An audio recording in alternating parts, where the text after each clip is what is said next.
We are in the middle of spring break, and you may be looking for something fun to do with the family this weekend. Guess what?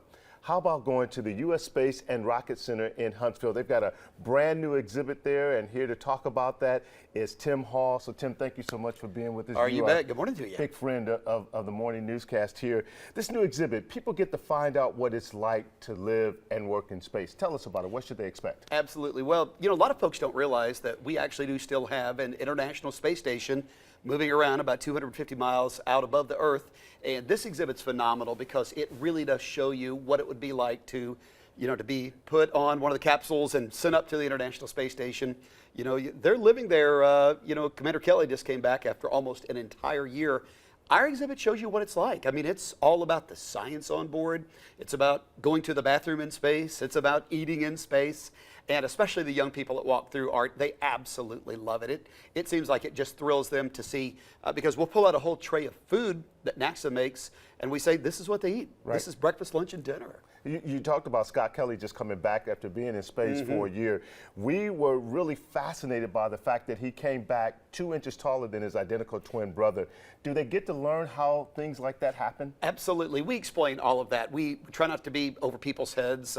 I don't understand all the background and all the science to it, but what we really try to do is say, when you go through Science on Orbit at the U.S. Space and Rocket Center, you're going to see what those astronauts do and how the physiological, those changes take place when they're in space. So as you mentioned, Commander Kelly grew 2 inches. I need to go because I'm kind of short. I need to go and maybe stay for a couple of years. But folks do get a really, really good sense of the living and working in space and what it's like and what they have to do, because it is a literal change of life. It is nothing like being in gravity. I mean, what they experience aboard the space station is something that most of us here on Earth are never, ever going to know or understand. So, Tim, is this something that is enjoyable for both adults and children, the whole family? Absolutely. I think when parents walk through, they realize, hey, my tax dollars are being spent at NASA. How does NASA use that money?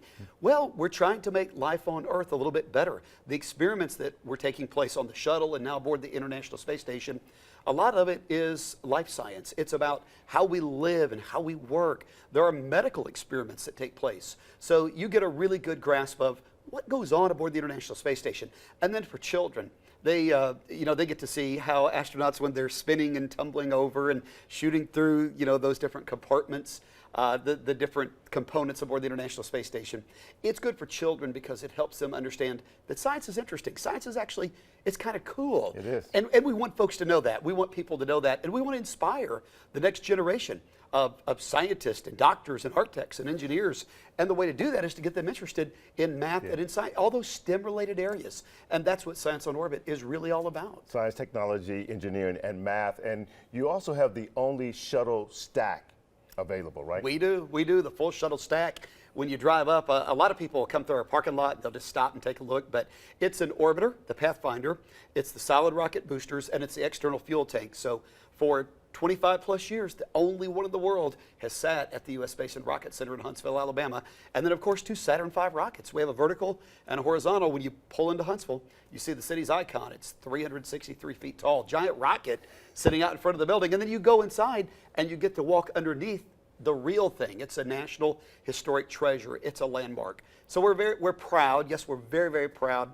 We're very honored to have these things in Huntsville. But hey, it's great for all of Alabama, and it's just up the road. What kind of crowds are you expecting? Well, last week was spring break for a lot of schools in Alabama, Tennessee, Georgia, Mississippi. So we had more than 1,000 Thursday. We had about 2,000 on Friday. We know this week, as spring break begins to move up on us, we're going to have fantastic crowds. And it's fun when there are a lot of people there. In the dead of winter, sometimes we may look at a day where we have 400 or 500. We love it this time of year when 1,000 people walk through.